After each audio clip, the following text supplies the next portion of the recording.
Welcome back after the break. You're watching Indus News and I'm Fiza Jamal bringing you our main stories in detail. We'll start from the United Kingdom, which has warned Iran of serious consequences if it does not release a British oil tanker seized in the Gulf. Meanwhile, British Foreign Office has summoned an Iranian diplomat to protest over the tanker seizure. Iran's military says the vessel turned off its tracker and ignored warnings from the Revolutionary Guards. The military says the vessel collided with an Iranian fishing boat before being seized. Tehran says all 23 crew members will remain on board ship until the investigation ends. UK Foreign Secretary Jeremy Hunt says Tehran's actions are completely unacceptable and freedom of navigation must be maintained. We're not looking at military options. We're looking at a diplomatic way to resolve the situation. But we are very clear that it must be resolved. Freedom of navigation in the Gulf is absolutely essential. If that freedom of navigation is restricted, Iran is the biggest loser. Meanwhile, Tehran denied Washington's claim that it shot down an Iranian drone, saying all of its UAVs returned safely. Meanwhile, Gibraltar Supreme Court has extended the deadline of an Iranian oil tanker until August the 15th. The announcement comes after the vessel's initial seizure order lapsed. Gibraltar's Attorney General Michael Shamas says the order followed a short hearing in front of Chief Justice Anthony Dudley. Earlier, Gibraltar's chief minister held talks with Iranian officials in London about the supertanker. Gibraltar arrested the tanker earlier this month on suspicion of carrying Iranian crude oil to Syria in breach of EU sanctions. Secretary of State Mike Pompeo says U.S. President Donald Trump is ready to hold talks with Iran without any preconditions. Speaking at a conference in Buenos Aires, he said Tehran needs to come to the table to defuse tensions between the two countries. Earlier, the U.S. said it shot down an Iranian drone in the Strait of Hormuz. Tensions between Iran and the U.S. increased after Washington's unilateral withdrawal from the 2015 nuclear accord. And in another related development, amid rising tensions in the Gulf, the United States has announced it is deploying forces to Saudi Arabia. The Pentagon says more than 500 troops, warplanes and missiles are headed to an airbase in the kingdom. The Saudi Foreign Ministry says the deployment is part of increased cooperation in defense, regional security and stability. Meanwhile, the Pentagon has awarded a $1.5 billion contract to Lockheed Martin to build air defense systems for Saudi Arabia. Also, the United States has offered $7 million to find a senior Hezbollah operative. Salman Rauf Salman is accused of masterminding the 1994 attack on a Jewish center in Argentina's capital, Buenos Aires. The attack claimed 85 lives. U.S. Secretary of State Mike Pompeo says the United States has also imposed sanctions on the Hezbollah figure. Pompeo is on a state visit to Argentina to commemorate the attack. The sanctions will freeze any assets of Salman in the U.S. and prohibits American citizens from dealing with him. At least 24 Taliban fighters have been killed in guided missile strikes in Afghanistan's southern Uruzgan province. The Afghan military says 17 insurgents were wounded in the attack. The army says the strikes also destroyed a cache of weapons, ammunition, and explosives. This comes after 8 people were killed and over 30 others injured in a blast outside Kabul University yesterday.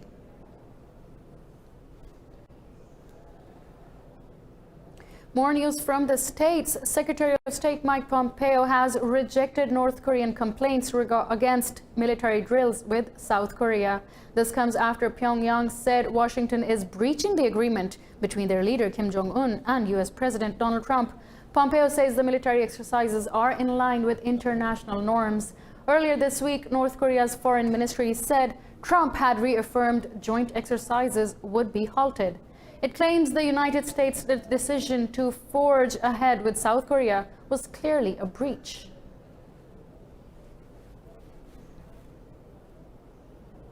On the other hand, United States President Donald Trump has offered to ease political and economic tensions between Japan and South Korea. Trump says he is willing to resolve the lingering dispute over Korean forced labor under Japanese occupation between 1910 and the end of World War II. Trump says South Korea's President Moon Jae-in asked him to get involved.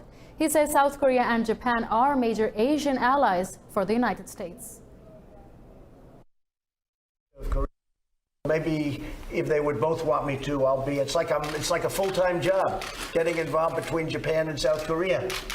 But I like both leaders. I like President Moon, and you know how I feel about Prime Minister Abe. He's a very special guy.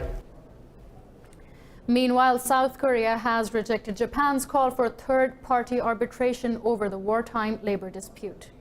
Moving on, in an important update, Pakistan's Prime Minister Imran Khan has flown to the United States on a 3-day official visit. This is the first top-level engagement between the two countries since Prime Minister Khan assumed office last August.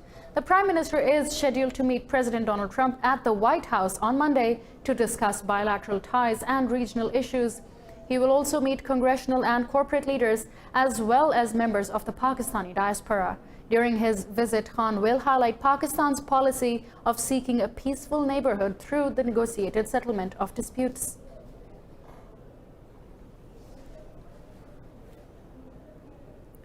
For more on this, we are joined by Foreign Office spokesperson Dr. Mohammad Faisal. Thank you, Dr. Mohammad Faisal, for giving us your time.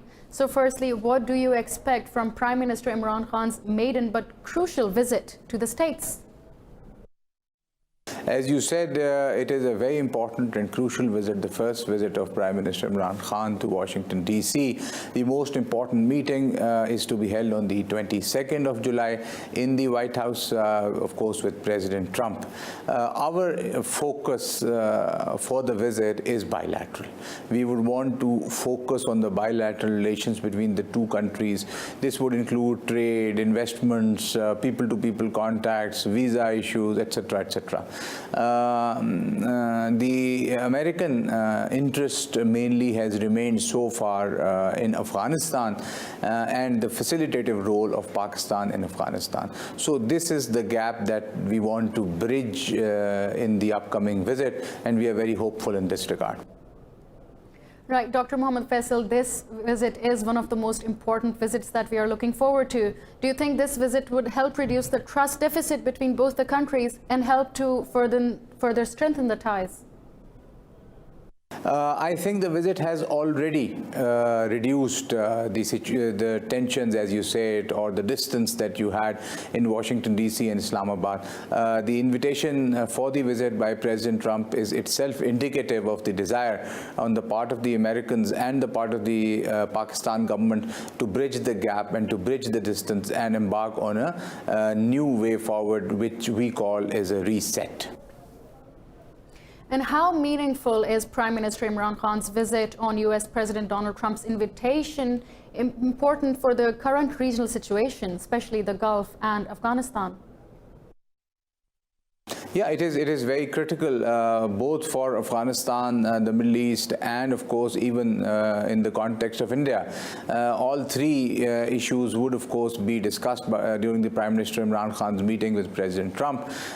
We of course want an Afghan-led, Afghan-owned solution of the Afghan conflict in Afghanistan.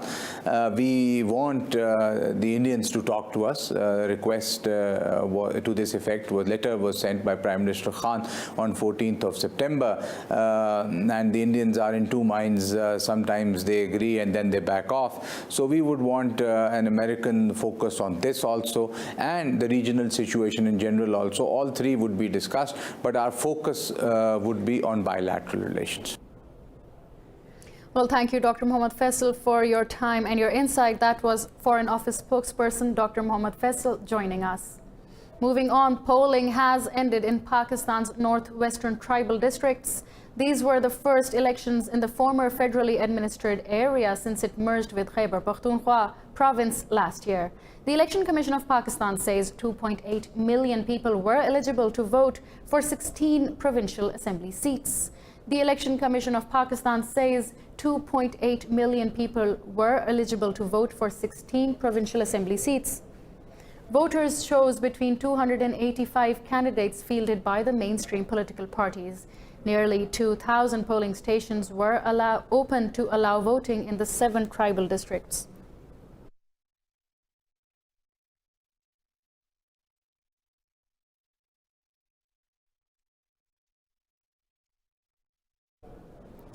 Saudi coalition forces have intercepted a Houthi rebels' drone in Yemen. Coalition spokesman Colonel Turki al-Malik says the unmanned vehicle was aimed at a residential area in the city of Abha. Maliki says the kingdom will take measures to paralyze the hostile capabilities of the militia. The Houthi attack came after coalition forces launched a military operation against rebel positions in the capital, Sana'a. In recent months, both sides have exchanged air raids amid violent conflict in Yemen. Moving on, Israeli forces have wounded more than 100 Palestinians during weekly protests along the Gaza border. A journalist is also among the wounded. Palestine's health ministry says troops fired live ammunition and rubber bullets to disperse the crowd. The demonstrations were calling on Israel to lift its blockade of the Gaza Strip. Officials say over 300 Palestinians have been killed since the start of weekly protests last year. 9 people have been killed near the western Indian city of Pune after their vehicle collided with a truck. Police say the fatal accident was caused by overspeeding. The dead were all students from the town of Daund in Pune district. More from India, the death toll from flash floods in the northern states of Bihar and Assam has reached 150. A government official says the monsoon rains have affected over 11 million people. Rescue teams have evacuated 4,500 people from flood-affected areas. The weather department has issued heavy rain alerts for Kerala state as rains intensify in southern states. The incessant rain has swamped districts in Bangladesh as well, killing 59 and displacing hundreds of thousands. Meanwhile, millions of residents have also been affected across Pakistan, Bangladesh and Nepal, with homes and boats washed away. 59 people died in Bangladesh, with floods have forced more than 4,000 to flee their homes in 23 districts. In Nepal, torrential rains killed 88 people and displaced 17,000 families.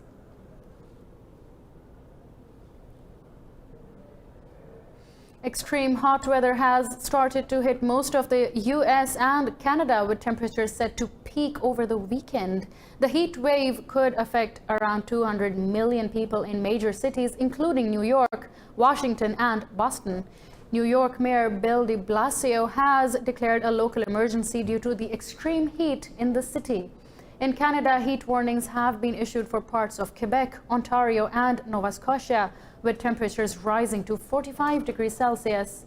Experts have linked the frequent heat waves in recent years to global warming. The World Meteorologists Organization says the world experienced the hottest June on record this year. Both land and sea surface temperatures were the highest on record. 9 of the 10 warmest Junes have occurred since 2010. A heat wave that intense, so we're talking about the June event in Europe, is occurring at least 10 times more frequently today than a century ago because of climate change. We'll continue with our main stories in detail. We'll move to China, where 10 people have been killed in a gas plant explosion in the central Henan province. Another 19 are critically injured and 5 others are still missing after the blast. Police say the shock wave shattered windows 2 miles away and blew off doors inside buildings. The wounded were sent to nearby hospitals for immediate treatment, and rescue workers are searching for missing people. All the factory's production units have been shut down following the accident.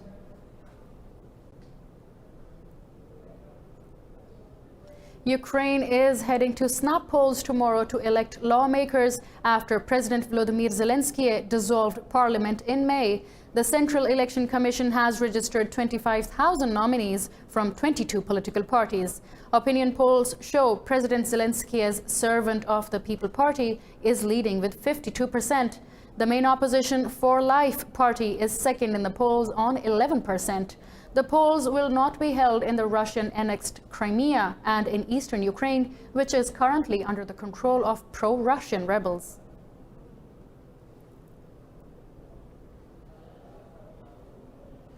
Venezuela's government says it will not allow any foreign interference in political negotiations with opposition leaders. The latest talks are aimed at resolving the country's political crisis. President Nicolas Maduro says the outcome of ongoing talks in Barbados would be absolutely sovereign. He promised not to give in to blackmail by the US and the European Union. Meanwhile, the United States has imposed sanctions on 4 senior Venezuelan military officials for their alleged involvement in the custodial death of a Navy captain.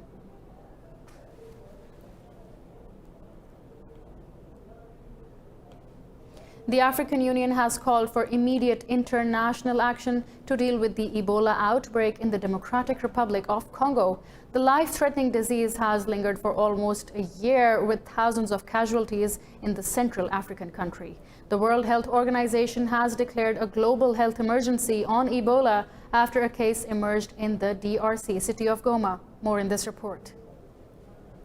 The World Health Organization has declared Ebola in the DRC as a global health emergency after a case emerged in the city of Goma. AU Center for Disease Control Director John Nkangasong said his office will work with the UN to counter the healthcare situation. He said more than 1,700 people have died of the disease so far this year. This means the outbreak is serious, unusual, unexpected, and is spreading, and carries implications for public health beyond the affected state national borders and require international action. The official said being infected with Ebola is not a death sentence. He said about 700 confirmed cases have been successfully cured so far. America is celebrating the 50th anniversary of Apollo 11's lunar landing. U.S. astronauts Neil Armstrong and Buzz Aldrin became the first humans in history to set foot on the moon. The event was watched by 500 million people on television. Details here.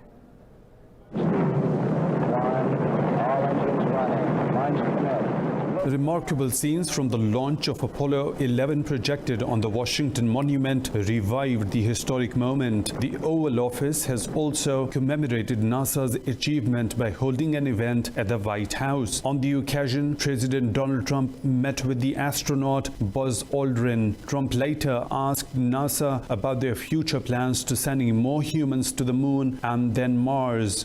We're in a position that we haven't been in for many, many years. And space to me is important for defense and offense, I guess you could say. But space to me is very important for defense. It's not just about going to the moon and going to Mars, because we don't know what we're going to find on Mars, but it's certainly a trip that's going to be very interesting. 15 seconds, guidance internal, 13, 12, 11, 10. The lunar module named Eagle touched down on the moon's surface on July the 20th, 1969. Armstrong placed his left foot on the lunar surface, calling it one giant leap for mankind. Downtown.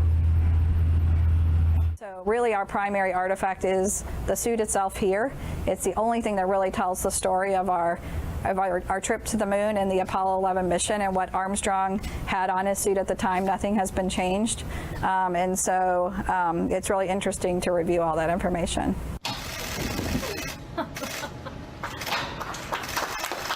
It was a victory for the whole team behind the Apollo 11 mission, making history half a century ago today. Thousands of activists gathered in Berlin calling for action to combat climate change. Swedish teen climate activist Greta Thunberg joined the protesters, telling them time is running out to save the planet. More in this report. The demonstration was one of the climate activists' weekly worldwide protests. Addressing the crowds, Thunberg said she would never give up to raise her voice against inaction on climate change.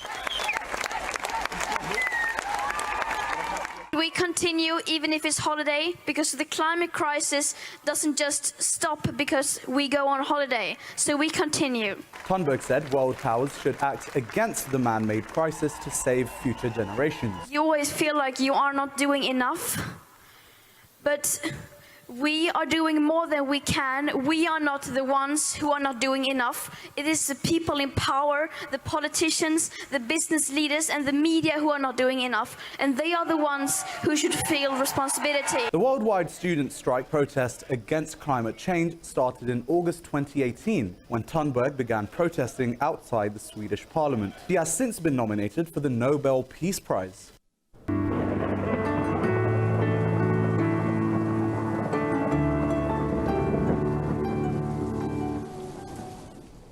Well, it has started to drizzle a little in Lahore, but let's find out what the weather is looking like today around the world.